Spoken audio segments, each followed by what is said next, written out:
dash lights flickering only when you turn the wheel? It's not a bad sensor. A wiring harness is being stretched too tight, or a ground point is bad, almost always after a front-end repair. This is a simple mechanical stress on your car's electrical system. Let's start with the harness.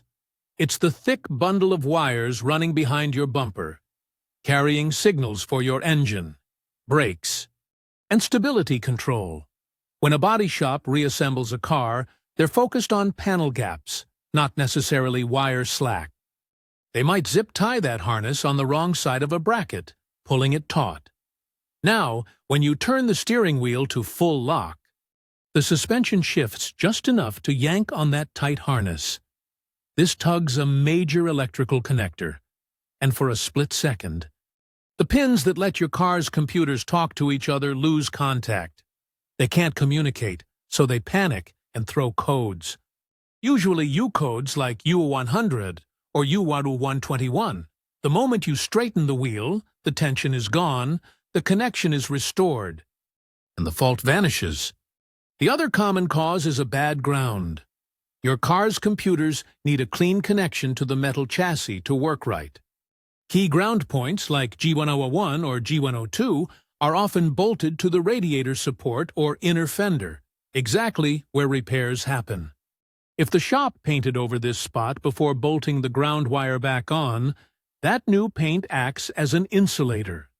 The computers get unstable power, can't talk clearly, and throw the same random warnings. Here's how you check it. First, look at the grounds. Find the main ground straps near the battery and fuse box, especially around the repaired area. They're black wires held down by a single bolt. You'll likely need a 10mm socket. Unbolt them. If you see fresh paint underneath, that's your problem. Use a small piece of sandpaper or a wire brush to clean the paint off. The car body and the wire terminal. You want to see shiny, bare metal. Reattach the wire and tighten it down securely. If the grounds look clean, check the harness. You may need to pop off a few plastic clips to see behind the bumper cover. Look at the main wiring harness. Does it look stretched tight like a guitar string when the wheels are turned? It should always have some slack, a gentle curve.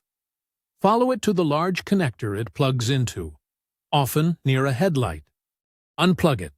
Check the pins inside. Make sure none are bent or pushed back.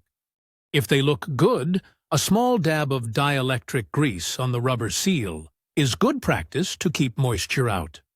Reconnect it until you hear and feel a solid click. Then, make sure the harness is routed to create a service loop. That just means leaving enough slack so it never gets pulled tight again.